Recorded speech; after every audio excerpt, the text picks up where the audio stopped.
পাহাড়ে বাম কংগ্রেসের সাংগঠনিক শক্তির মহড়া, গন্ডাছড়া বাজারে রাজেন্দ্র রিয়াংয়ের সমর্থনে জনসভা, বিভাজনের রাজনীতির অভিযোগ বাম নেতৃত্ব মানিক সরকারের। পশ্চিম ত্রিপুরা লোকসভা আসন সহ ৭ রামনগর বিধানসভা উপনির্বাচন সম্পন্ন হয়েছে শুক্রবার। আগামী ২৬ এপ্রিল পূর্ব ত্রিপুরা উপজাতি সংরক্ষিত আসনে ভোট। জনমত গঠনে প্রতিদ্বন্দ্বী বিজেপি এবং ইন্ডিয়া জোট নির্বাচনী ময়দানে ঝাঁপিয়ে পড়েছে। শনিবার গন্ডাছড়া বাজারে ইন্ডিয়া জোটের বাম প্রার্থী রাজেন্দ্র রিয়াংয়ের সমর্থনে মিছিল ও জনসভা অনুষ্ঠিত হয়। উপস্থিত ছিলেন সিপিএম পলিট ব্যুরো সদস্য তথা প্রাক্তন মুখ্যমন্ত্রী মানিক সরকার সহ বাম কংগ্রেসের নেতৃত্বরা।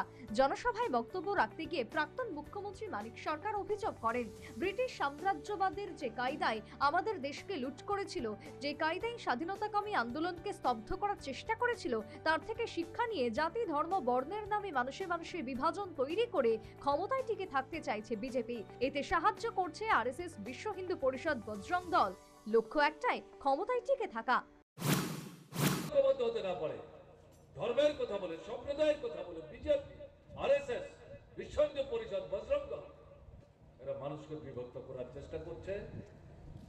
ব্রিটিশ সাম্রাজ্যবাদ আমাদের দেশের স্বাধীনতা সংগ্রাম প্রতিহত করবার জন্য, শোষণ করবার জন্য, নিংড়ে নেওয়ার জন্য আমাদের দেশের সম্পদকে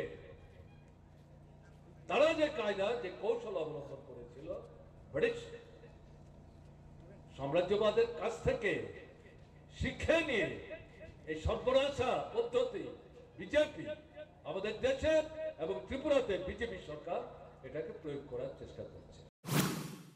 এদিন মানিক সরকার আরো অভিযোগ করেন, মানুষ যখন জাগতে শুরু করেছেন, বুঝতে শিখেছেন সরকারের আসল চেহারা, তখন গণতন্ত্র ও সাংবিধানিক কাঠামোকে বদলে ফেলার চক্রান্তে নেমেছে বিজেপি। ধর্মের কথা বলে, গোষ্ঠীর কথা বলে, সম্প্রদায়ের কথা বলে বিভ্রান্ত করার চেষ্টা হচ্ছে।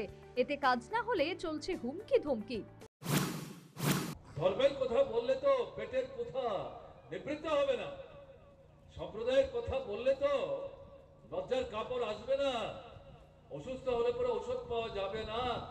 তাই বিভাজনের চেষ্টা উপেক্ষা করে, মোকাবেলা করে, জাত ধর্ম বর্ণ সম্প্রদায় নির্বিশেষে মানুষ যখন তারপরে ঐক্যবদ্ধ হয়ে এগিয়ে যাওয়ার চেষ্টা করছে, সেই আন্দোলনকে দমন করবার জন্য বিজেপি সরকার আমাদের দেশের সংবিধান, স্বাধীন ভারতবর্ষের সংবিধান যে গণতান্ত্রিক অধিকার মানুষকে দিয়েছে, সেই অধিকারগুলো হরণ করে স্বৈরাচারী কায়দায়, ফ্যাসিস্টসুলভ কায়দায় বিজেপি সরকার গণতান্ত্রিক আন্দোলন, জনগণের বিরুদ্ধে আক্রমণ সংগঠিত করার চেষ্টা।